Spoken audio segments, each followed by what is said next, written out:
QLD 투자하시는 분들한테 하나만 여쭤볼게요. 지금 들고 계신 QLD 언제 사셨나요? 혹시 장기 투자하면 수십 배의 수익률을 보장한다고 해서 바로 풀매수한 건 아닌지, 차트가 계속 올라가니까 조급한 마음에 매수 버튼을 누르신 건 아닌지 한번 생각해 볼 필요가 있습니다. 솔직히 말씀드리면 QLD를 언제 사느냐에 따라 수익률 차이가 어마어마합니다. 똑같이 1,000만 원을 넣어도 타이밍 하나로 수익이 2배가 될 수도 있고 반토막이 날 수도 있어요. 그런데 대부분의 투자자들은 이 타이밍을 감으로 잡습니다.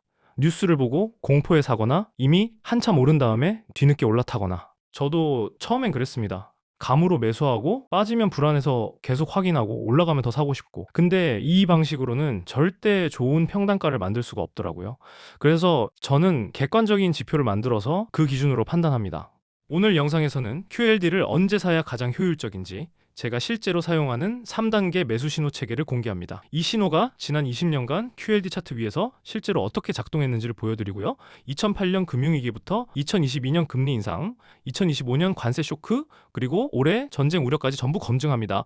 이 지표가 찍은 구간에서 분할 매수를 했다면 평단가가 어떻게 됐는지, 그리고 지금 현재 QLD가 비싼 건지 싼 건지까지 확인하실 수 있어요. 현재 구독자가 곧 1000명이 됩니다. 레버리지 ETF로 은퇴를 준비하시는 분이라면 구독과 알림 설정 부탁드리겠습니다. 매수 타이밍이 올 때마다 바로 업데이트를 받아보실 수 있어요. 영상을 끝까지 보시면 복잡한 지표 없이도 추세를 확인하는 간단한 방법까지 이해하실 수 있을 겁니다. 자, 그러면 먼저 이 지표를 TQQQ와 다르게 설정해야 하는지부터 설명드리겠습니다.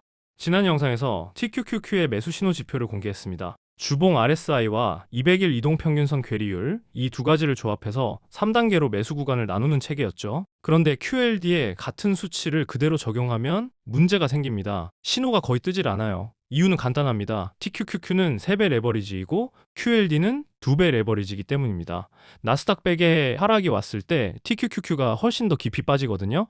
단순 계산으로 나스닥이 20% 조정을 받으면 TQQQ는 60% 이상 빠지지만 QLD는 40% 내외에서 멈춥니다. 하락폭 자체가 작으니까 당연히 보조지표의 수치가 상대적으로 덜 하락하는 구조가 됩니다. 그 결과 TQQQ에 맞춰놓은 타이트한 기준을 그대로 쓰면 QLD에서는 매수 신호가 단계별로 구분이 안 됩니다. 1단계와 2단계가 섞이고 보라색 신호도 극단적인 하락에서만 겨우 한두 번 찍혀요. 이러면 단계를 나눈 의미 자체가 없는 거잖아요. 그래서 QLD 전용으로 RSI 기준과 괴리율 기준을 각각 완화시켜서 적용했습니다. 2배 레버리지의 변동성 특성에 맞게 수치를 조정한 건데, 실제로 이 완화된 기준이 QLD 차트에서 3단계가 깔끔하게 분리되면서 매우 정확하게 작동하고 있습니다. 구체적인 수치를 말씀드리기 전에 이 지표를 QLD 전체 기간 주봉 차트에 올려놓은 모습을 먼저 보여드리겠습니다. 2006년 상장 이후 약 20년간의 데이터예요. 화면에 보이시는 것처럼 주황색, 빨간색, 보라색 화살표가 하락 구간마다 차트 위에 찍혀 있습니다. 숫자를 모르셔도 한눈에 감이 오실 거예요. 대부분의 화살표가 차트의 저점 부근에 딱 모여 있습니다. 이 화살표가 찍힌 구간에서 매수한 사람은 거의 예외 없이 수익을 냈다는 뜻이기도 해요. 주목할 건 보라색 화살표의 위치입니다. 20년 전체를 놓고 봐도 보라색이 등장하는 구간은 손에 꼽을 정도로 적어요. 그만큼 극단적인 하락에서만 작동하는 신호라는 뜻이고, 보라색이 찍히면 그건 역사적인 매수 기회라는 의미입니다. 특히 왼쪽 끝 2008년 금융위기 구간을 보시면 보라색 화살표가 2차례나 등장합니다. 한 사이클 안에서 보라색이 2번 나올 정도로 극단적인 하락이었어요. 그리고 2008년 이후 보라색이 다시 등장하기까지 약 10년이 걸렸습니다. 보라색 신호는 그만큼 희소하고 그만큼 강력합니다. 차트 오른쪽으로 갈수록 QLD 가격이 가파르게 올라가는 게 보이실 텐데, 그 상승의 출발점에 항상 이 색깔 화살표들이 찍혀 있어요. 자, 그러면 이 화살표들이 정확히 어떤 조건에서 작동하는지 알려드리겠습니다.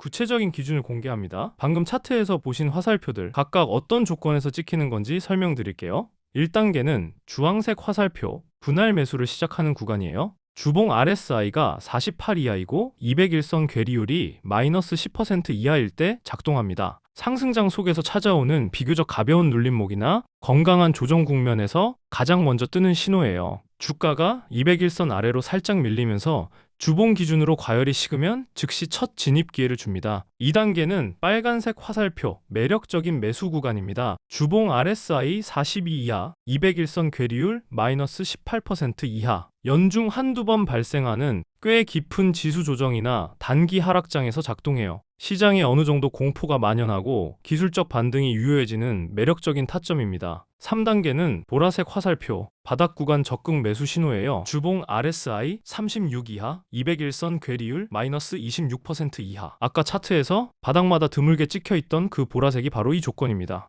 QLD 기준으로 이 정도 RSI와 괴리율이 충족되면 상당한 수준의 바닥권에 근접했다고 판단할 수 있어요. 이 세 단계가 차트 위에 동시에 표시되면 지금 내가 매수해야 하는지, 좀 더 기다려야 하는지, 적극적으로 들어가야 하는지를 한눈에 파악할 수 있습니다. 이번에는 최근 10년을 확대해 보겠습니다. 보라색 신호가 등장한 대형 이벤트를 하나씩 짚어보면 총 5번 있었어요. 2018년 미중 무역전쟁에서 2번, 2020년 코로나에서 1번, 2022년 금리 인상기에 무려 12번, 2025년 관세 쇼크에서 2번, 올해 2026년 전쟁 우려에서 1번입니다. 차트 위에 보라색 화살표가 찍힌 위치를 보시면 전부 그 하락의 바닥 근처에 몰려있는 게 보이실 거예요. 여기서 핵심적인 패턴이 나타납니다. 2022년을 제외한 나머지 4번의 이벤트에서는 빨간색 구간부터 분할 매수를 시작했다면 빠르면 한 달, 길어야 2달 정도의 분할 매수만으로 거의 바닥과 근접한 평단가를 만들 수 있었습니다. 하락의 원인이 무역전쟁이든 팬데믹이든 관세든 전쟁이든 매번 달랐지만 신호가 찍히는 구간에서 매수를 시작하면 결과적으로 평단가가 바닥 근처에 형성된다는 공통점이 나타나요. 하락의 이유를 분석하느라 매수를 망설이는 것보다 지표가 가리키는 구간에서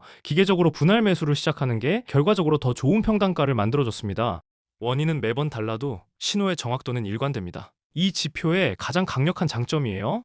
가장 최근 2번의 하락을 일봉 차트로 확대해서 보겠습니다. 2025년 관세 쇼크 구간과 2026년 전쟁 우려 구간이에요. 관세 쇼크 때를 보시면 주황색이 먼저 등장하고 빨간색, 그리고 보라색까지 순서대로 깔끔하게 찍히는 모습이 보입니다. 3월 말부터 주황색이 뜨기 시작해서 4월 초에 보라색까지 도달했어요. 이 보라색 구간에서 QLD는 약 30달러대까지 내려왔고 이후 2달 만에 65달러대까지 회복했습니다. 100%에 가까운 반등이에요. 올해 전쟁 우려 때도 같은 패턴입니다. 주황색이 먼저 뜨고 보라색까지 순차적으로 진행됐어요. 이때 QLD가 약 55달러까지 밀렸다가 현재 91달러 수준까지 올라와 있습니다. 약 65%의 회복이 진행된 상태예요. 두 경우 모두 보라색 구간에서 분할 매수를 시작했다면 평단가가 바닥과 거의 일치하는 수준이 됩니다. 주봉 차트로 봤을 때는 화살표가 뭉쳐 보이지만 이렇게 일봉으로 확대하면 단계별로 선명하게 분리되는 모습을 확인할 수 있어요. 이 신호가 단순한 이론이 아니라 실전에서 작동하는 도구라는 걸 보여주는 증거예요. 신호를 무시하고 상승장에서 뒤늦게 매수한 사람과 신호를 따라 하락장에서 매수한 사람의 평단가 차이는 결국 수익의 차이로 직결됩니다. 가장 극단적인 시나리오도 짚어보겠습니다. 우리가 레버리지 투자에서 가장 두려워하는 건 2008년 같은 금융위기일 겁니다. QLD도 이 하락을 고스란히 경험했습니다.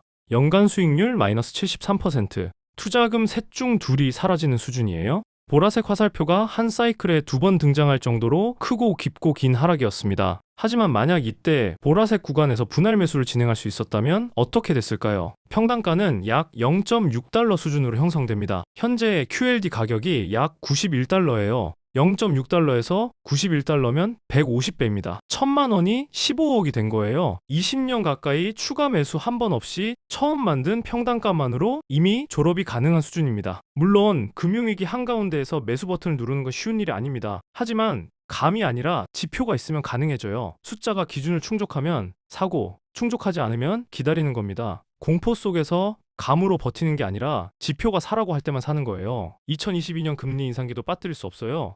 최근 10년 중 가장 깊고 긴 하락이었고 보라색 신호가 12번이나 등장했습니다. 한두 달 매수로는 끝나지 않았고 약 1년의 인내가 필요했습니다. 하지만 1년간 꾸준히 분할 매수를 했다면 평단가는 하락장 중하단에 형성되고 이후 2023년 117% 상승과 2024년 43% 상승을 전부 수익으로 가져갈 수 있었습니다. 특히 레버리지 투자에서 첫 번째로 가장 중요한 요소는 평단가입니다. 일반적인 투자자가 가장 중요하다는 수익률이 결국 평단가에서 결정되니까요. 평단가가 좋으면 하락이 와도 버틸 수 있고 상승이 오면 수익은 극대화됩니다. 가장 먼저 해야 할 판단은 지금 QLD가 싼지 비싼지 확인하는 거예요. 싸다고 판단되면 분할 매수를 시작하고 비싸다고 판단되면 급하게 비중을 늘리지 않는 게 가장 중요한 단계로 작용합니다. 우리의 돈은 무한대가 아니기 때문에 직장 생활을 하면서든 은퇴 이후에든 큰 변동성에 흔들리지 않으려면 이런 DCA를 반드시 병행해야 합니다. 같은 금액을 정기적으로 나눠서 매수하는 방식이에요. 전체 포트폴리오 비중 관리도 핵심입니다. 예를 들어 최종 목표가 QLD 60대 현금 40이라면 바로 QLD를 60까지 한 번에 매수하는 게 아닙니다. 좋은 가격일 때마다 조금씩 비중을 올리는 게 정석이에요. 매수 신호가 떴다고 하더라도 하락폭과 기간이 더 길어질 확률이 있는 데다 주황색 구간은 1년에 적게는 한두 번, 많게는 3번 이상 등장하기 때문에 0%에서 시작하더라도 약 1년이면 목표 비중까지 도달할 수 있습니다. 30%만 채웠더라도 바닥 근처에서 산 물량이기 때문에 주가가 반등하면 30%의 비중이 자연스럽게 35%, 40%까지 불어나요. 비중 자체가 수익으로 증가하는 구조인 거예요. 따로 추가 매수를 하지 않아도 자산이 알아서 목표 비중을 향해 올라갑니다. 현재 QLD 상황을 보겠습니다. 최근 반도체 급락과 기술주 밸류에이션 고평가 논란, 전쟁 우려까지 겹치면서 기술주 전반의 약세가 이어지고 있는데 현재 주가 수준에서는 전혀 매수 신호가 뜨지 않고 있습니다.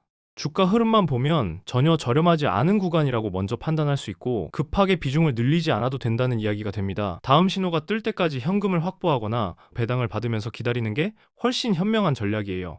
이 지표들은 종목마다 시장 상황에 따라 기준을 미세하게 조정하면서 사용하고 있기 때문에 트레이딩뷰의 공개 지표로 확인하실 수는 없습니다. 대신 좋은 매수 구간이 올 때마다 영상으로 말씀드릴 테니 구독해 두시면 매수에 흔들림 없는 투자가 가능해지실 겁니다. 만약 이 체계가 너무 복잡하다고 느끼시는 분이라면 가볍게 볼린저 밴드 20주선 기준으로 보시면 돼요. 주가가 상단선과 중간선 사이를 터치하면서 올라가고 있다면 강한 상승 추세 정도로 판단하시면 됩니다. 현재 QLD도 그 구간에 위치해 있고요. 복잡한 지표 없이 추세만 확인하고 싶은 분에게는 이것만으로도 충분히 유효한 기준이 될 수 있어요. 중요한 건 어떤 기준이든 본인이 납득할 수 있는 근거를 갖고 매수하느냐는 거예요. 정리하겠습니다. QLD는 2배 레버리지로 TQQQ보다 변동성이 낮기 때문에 매수 신호 기준을 완화해서 적용해야 합니다. TQQQ와 같은 수치를 쓰면 신호가 단계별로 구분되지 않아요. 완화된 3단계 체계를 적용하면 지난 20년간 모든 주요 하락 구간에서 바닥권을 매우 정확하게 포착합니다. 2022년처럼 깊고 긴 하락에서는 약 1년의 인내가 필요했지만 나머지 4번의 이벤트에서는 빨간색 구간부터 한두 달 분할 매수만으로도 바닥에 근접한 평단가를 만들 수 있었습니다. 2008년 금융위기에서 분할 매수를 했다면 평단가 0.6달러 북은 현재까지 150배. 이미 졸업이 가능한 수준이에요. 레버리지 투자의 핵심은 수익률이 아니라 평단가입니다. 싼지 비싼지를 먼저 판단하고 싸면 분할 매수하고 비싸면 기다리세요. 우리의 돈은 무한대가 아닌 만큼 DCA를 병행하면서 포트폴리오 비중을 서서히 올리는 게 흔들리지 않는 투자의 핵심입니다. 그리고 현재 구간은 매수 신호가 뜨지 않는 비싼 구간이라는 것도 반드시 기억하세요. 가격의 변동성에 흔들리지 않으려면 본인만의 기준이 반드시 있어야 합니다. 제 목표는 바로 그 기준을 제시하는 거예요. 지금 사면 되나요? 라고 물어봐서 매수한 사람 중에 하락을 온전히 버틴 사람은 본 적이 없습니다. 제가 처음 투자할 때 그랬거든요. 누군가의 말을 듣고 아무 근거 없이 사는 순간 그 확신은 내 것이 아니에요. 하락이 오면 확신은 사라지고 남는 건 불안뿐입니다. 내 기준으로 싸다고 판단해서 산 사람만이 하락장을 버틸 수 있어요. 당연히 한 번에 기준이 생기는 건 아닙니다. 제가 그 과정을 도와드리겠습니다. 감사합니다.